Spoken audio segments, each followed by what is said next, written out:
Hello friends, welcome to my YouTube channel AV academy. दोस्तों, मैं हूं श्वेता और आप सभी का स्वागत है मेरे यूट्यूब चैनल एवी एकेडमी के साथ। दोस्तों, आज का हमारा सेशन स्टार्ट होगा सीडीपी का। सीडीपी के अंतर्गत आज हम लोग इम्पॉर्टेंट क्वेश्चन को डिस्कस करेंगे जो कि सीटेट के एग्ज़ाम के पॉइंट ऑफ व्यू से बहुत ही ज़्यादा इम्पॉर्टेंट है। दोस्तों, अगर आपने हमारे यूट्यूब चैनल एवी एकेडमी को अभी तक सब्सक्राइब नहीं किया तो सब्सक्राइब कर लें, बेल आइकन को दबा दें ताकि लेटेस्ट अपडेट आपको मिलता रहे। चलिए शुरू करते हैं अपनी क्लास को। हमारा पहला क्वेश्चन है, निम्नलिखित में से कौन सा कथन पियाजे के सिद्धांत के अनुसार कहा नहीं जा सकता। ऑप्शन नंबर ए है निरंतर अभ्यास से अधिगम होता है। ऑप्शन नंबर बी है बच्चे अपने पर्यावरण पर क्रिया करते हैं। ऑप्शन नंबर सी है विकास गुणात्मक चरणों में होता है। ऑप्शन नंबर डी है बच्चे अपनी दुनिया के बारे में ज्ञान का निर्माण करते हैं। तो जवाब हमारा होगा ऑप्शन नंबर ए, निरंतर अभ्यास से अधिगम होता है, क्योंकि क्वेश्चन पूछ रहा है कौन सा कथन पियाजे के अनुसार नहीं किया जा सकता। नेक्स्ट क्वेश्चन देखते हैं, निम्नलिखित में से कौन सी पूर्व संक्रियात्मक विचार की एक सीमा नहीं है। ऑप्शन नंबर ए अहम मान्यता। ऑप्शन नंबर बी अनुत्क्रमणीयता। ऑप्शन नंबर सी ध्यान केंद्रित करने की प्रवृत्ति। ऑप्शन नंबर डी प्रतीकात्मक विचार का विकास। तो हमारा जवाब होगा इसका ऑप्शन नंबर डी प्रतीकात्मक विचार का विकास। नेक्स्ट क्वेश्चन है, डैश के अलावा। देखिए, अलावा बोल रहा है यानी कि भी निगेटिव ही होगा। डैश के अलावा निम्नलिखित कारणों से खेल युवा बच्चों के विकास में एक महत्वपूर्ण भूमिका निभाता है। ऑप्शन नंबर ए यह समय बिताने का एक सुखद तरीका है। ऑप्शन नंबर बी वे नए कौशल हासिल करते हैं और सीखते हैं कि उन्हें कब उपयोग किया जाए। ऑप्शन नंबर सी वे अपने शरीर पर निपुणता प्राप्त करते हैं। ऑप्शन नंबर डी यह उनकी इंद्रियों को उत्तेजित करती है। तो देखिए, लास्ट का जो तीन है ये तीनों पॉजिटिव है, तो ऑप्शन नंबर ए ही हमारा सही होगा क्वेश्चन के मुताबिक, क्योंकि डैश के अलावा पूछ रहा है तो हमारा यही ऑप्शन सही होगा। चलिए, जवाब हमारा ऑप्शन नंबर ए होगा। नेक्स्ट क्वेश्चन देखते हैं, निम्नलिखित में से कौन सा प्रश्न बच्चे को गंभीर रूप से सोचने के लिए आमंत्रित करता है। ऑप्शन नंबर ए क्या आप इसी स्थिति की एक मिनट क्या आप इसी तरह की स्थिति के बारे में सोच सकते हैं। ऑप्शन नंबर बी विभिन्न तरीकों से हम इसे कैसे हल कर सकते हैं। ऑप्शन नंबर सी है, उसको देखते हैं, एक मिनट दीजिएगा, सेट कर ले इसको थोड़ा सा। हाँ, ऑप्शन नंबर सी है क्या आप इसका उत्तर जानते हैं। ऑप्शन नंबर डी है सही जवाब क्या होगा। तो इसका जवाब होगा option number B. Option number B सही है, क्योंकि बोल रहा है कि निम्नलिखित में से कौन सा प्रश्न बच्चों को गंभीर रूप से सोचने के लिए आमंत्रित करते हैं। तो ऑप्शन नंबर बी सही होगा, विभिन्न तरीकों से हम इसे कैसे हल कर सकते हैं। तो अलग अलग कोई भी क्वेश्चन दे दे और उस पर बोले विभिन्न तरीकों से कैसे हल करते, तो बच्चे अलग अलग तरीके के बारे में सोचने लगेंगे, तो ये गंभीर रूप से सोच सकते हैं उस क्वेश्चन पे, उस टॉपिक पे। तो ये हमारा सही जवाब होगा। नेक्स्ट क्वेश्चन है हमारा, निम्नलिखित में से कौन सा विकल्प प्रगतिशील शिक्षा का सबसे अच्छा वर्णन करता है। ऑप्शन नंबर ए व्यक्तिगत अधिगम, क्षमता समूह बनाना, छात्रों की लेबलिंग। ऑप्शन नंबर बी परियोजना विधि, क्षमता समूह बनाना, रैंकिंग। ऑप्शन नंबर सी करके सीखना, परियोजना विधि, सहयोग से सीखना।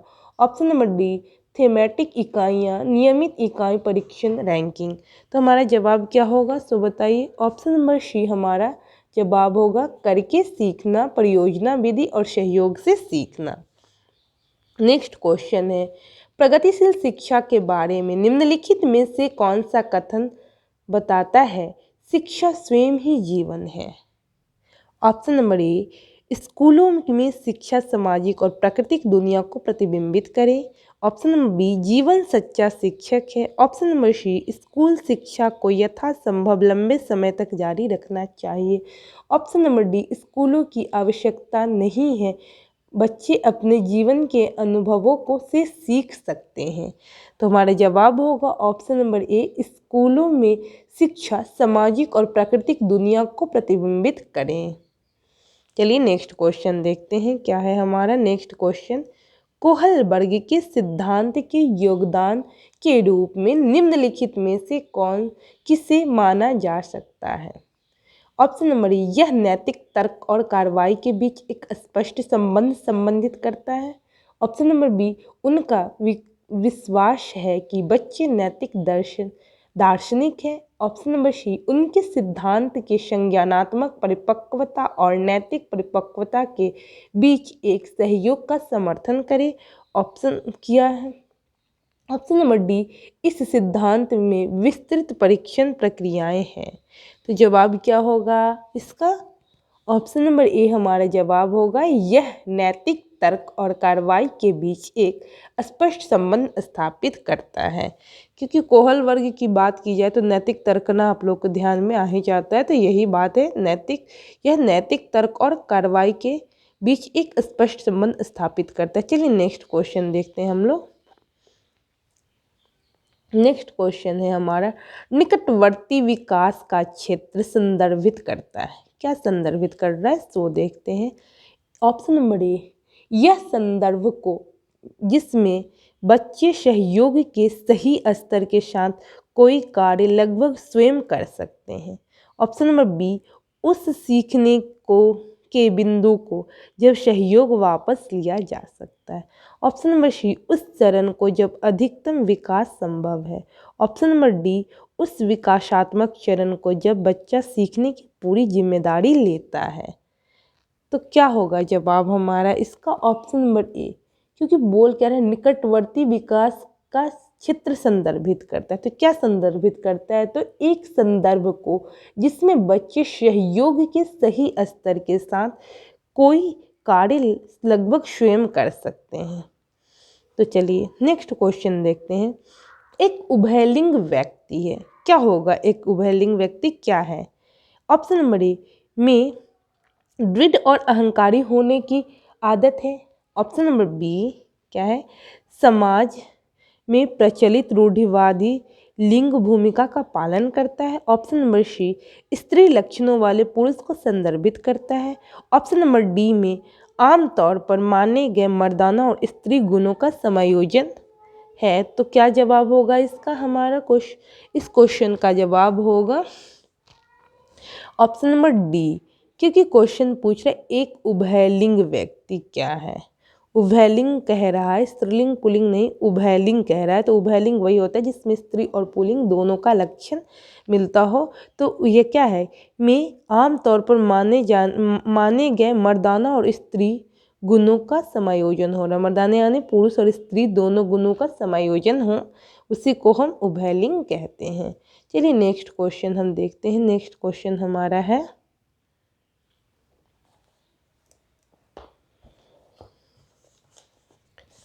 नेक्स्ट क्वेश्चन है, बच्चे डैश को छोड़कर अन्य सभी के द्वारा लिंग भूमिकाएं ग्रहण करते हैं। किसको छोड़ के सभी के द्वारा लिंग भूमिकाएं को ग्रहण करते हैं। ऑप्शन नंबर ए सांस्कृतिक, ऑप्शन नंबर बी है ट्यूशन, ऑप्शन नंबर डी है मीडिया, सी है मीडिया, ऑप्शन नंबर डी है समाजीकरण। तो क्या होगा जवाब इसका, सोचिए आप लोग क्या जवाब होगा इसका। तो ऑप्शन नंबर बी हमारा ट्यूशन है, यही होगा इसका जवाब। क्योंकि क्या रहा है, बच्चे डैश को छोड़कर सभी के द्वारा लिंग भूमिकाएं ग्रहण करते हैं। तो ट्यूशन के अलावा हर जगह मतलब कि लिंग भूमिकाएं को ग्रहण कर रहे हैं। तो ऑप्शन नंबर बी सही होगा। नेक्स्ट क्वेश्चन देखते हैं क्या है, मानवकृत परीक्षणों की आलोचनाओं में से एक यह है कि क्या है आलोचना मानवकृत परीक्षणों की, उसको देखते हैं। तो ऑप्शन नंबर ए है हमारा, परीक्षण बड़ी आबादी पर लागू नहीं किए जा सकते हैं। ऑप्शन नंबर बी, वे बच्चे की क्षमता की तरह स्पष्ट तस्वीर नहीं देते हैं। ऑप्शन नंबर सी है, वे मुख्य रूप से मुख्य धारा की संस्कृति का प्रतिनिधित्व करते हैं और इसीलिए पक्षपाती है। ऑप्शन नंबर डी, उनकी भाषा को समझना मुश्किल है। तो क्या होगा जवाब हमारा, तो ऑप्शन नंबर सी, वे मुख्य रूप से मुख्य धारा की संस्कृति का प्रतिनिधित्व करते हैं और इसीलिए पक्षपाती हैं। ठीक है, नेक्स्ट क्वेश्चन देखते हैं हम, question number 27।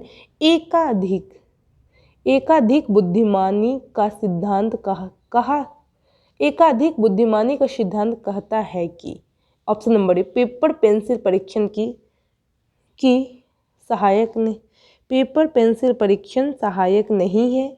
Option number B प्रभावी अध्ययन के द्वारा बुद्धि बढ़ाई जा सकती है। ऑप्शन नंबर सी बुद्धि तेजी से बढ़ाई जा सकती है। ऑप्शन नंबर डी बुद्धि कई प्रकार की हो सकती है। तो क्या जवाब होगा इसका? ऑप्शन नंबर डी, क्योंकि क्या है, एकाधिक बुद्धिमानी का सिद्धांत कहलाता है कि बुद्धि कई प्रकार की हो सकती है। नेक्स्ट क्वेश्चन है हमारा, क्वेश्चन है शिक्षक सीखने के लिए मूल्यांकन और सीखने के मूल्यांकन दोनों का उपयोग कर सकते हैं, किस लिए? ऑप्शन नंबर ए है आवधिक अंतरालों पर बच्चों के प्रदर्शन का आकलन करके और उसके प्रदर्शन को प्रमाणित करने में। ऑप्शन नंबर बी है बच्चों की प्रगति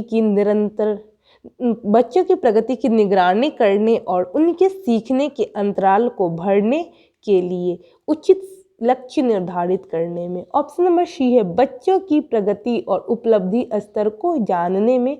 ऑप्शन नंबर डी है बच्चों को सीखने की ज़रूरतों को जानने में और तदन अनुसार शिक्षण रणनीति का चयन करने में। तो क्या जवाब होगा इसका? ऑप्शन नंबर सी बच्चों की प्रगति और उपलब्धि स्तर को जानने में। Option number D, question number 29 देखते हैं। निम्नलिखित में से कौन सा सतत और व्यापक मूल्यांकन से संबंधित नहीं है? निगेटिव क्वेश्चन पूछ रहा है, कौन सा सतत और व्यापक मूल्यांकन से संबंधित नहीं है। ठीक है, क्वेश्चन देखते हैं। ऑप्शन नंबर ए यह विभिन्न शिक्षा क्षेत्रों में बच्चों की उपलब्धि पर केंद्रित है। यह बच्चों को धीमे, खराब या बुद्धिमान के रूप में चिन्हित करने में उपयोगी है। ऑप्शन नंबर सी है इसे भारत की शिक्षा के अधिकार अधिनियम द्वारा अनिवार्य किया गया है। ऑप्शन नंबर डी है यह शिक्षण अधिगम प्रक्रिया का एक अभिन्न अंग है। तो क्या होगा जवाब? आप लोग भी सोचिए। चलिए, आप लोग भी सोच रहे होंगे, इसका जवाब होगा ऑप्शन नंबर बी। निम्नलिखित में से कौन सा सतत व्यापक मूल्यांकन से संबंधित नहीं है? तो यह बच्चों को धीमे, खराब या बुद्धिमान के रूप में चिन्हित करने के में उपयोगी होता है। तो ऐसा कुछ नहीं है, तो यही होगा, यही हमारा निगेटिव है, क्योंकि सतत व्यापक मूल्यांकन इसलिए नहीं किया जाता है कि बच्चों को खराब या बुद्धिमान चिन्हित किया जाए, बल्कि सभी बच्चों का एक समान विकास हो, इसलिए सतत व्यापक मूल्यांकन किया जाता है। सतत यानी कि लगातार निरंतर चलने वाला जो मूल्यांकन है, जिससे बच्चों का विकास अच्छा हो, इसलिए किया जाता है। चलिए नेक्स्ट क्वेश्चन देखते हैं और लास्ट क्वेश्चन है आज की क्लास का। तो हमारा नेक्स्ट क्वेश्चन है बच्चों में प्रतिभाशीलता डैश के कारण हो सकती है। ऑप्शन नंबर ए सफल माता पिता। ऑप्शन नंबर बी एक अनुशासित दिनचर्या। ऑप्शन नंबर सी आनुवंशिकता और वातावरण के बीच एक अंतःक्रिया। ऑप्शन नंबर डी यह संसाधन समृद्ध वातावरण एक संसाधन समृद्ध वातावरण। तो क्या जवाब होगा इसका? ऑप्शन नंबर सी आनुवंशिकता और वातावरण के बीच एक अंतःक्रिया। क्योंकि क्वेश्चन क्या पूछ रहा है, बच्चों में प्रतिभाशीलता डैश के कारण हो सकती है। तो दोनों कारण हो सकता है, आनुवंशिकता और वातावरण के बीच अंतःक्रिया। तो आनुवंशिक और वातावरण दोनों के बीच अंतःक्रिया करने से प्रतिभाशीलता का कारण हो सकती है। तो ऑप्शन नंबर सी हमारा सही है। दोस्तों, उम्मीद करती हूँ कि हमारा ये क्लास आपको बहुत ही ज़्यादा हेल्प करेगा, बहुत ही ज़्यादा हेल्पफुल होगा। तो आप लोग शुरू से लेकर अंत तक वीडियो को देखिए, कहीं भी स्किप नहीं कीजिए। दोस्तों, अगर आपको हमारा ये वीडियो पसंद आए तो इस वीडियो को लाइक करें, शेयर करें और सब्सक्राइब करें हमारी यूट्यूब चैनल AV Academy को। Thanks for watching my video.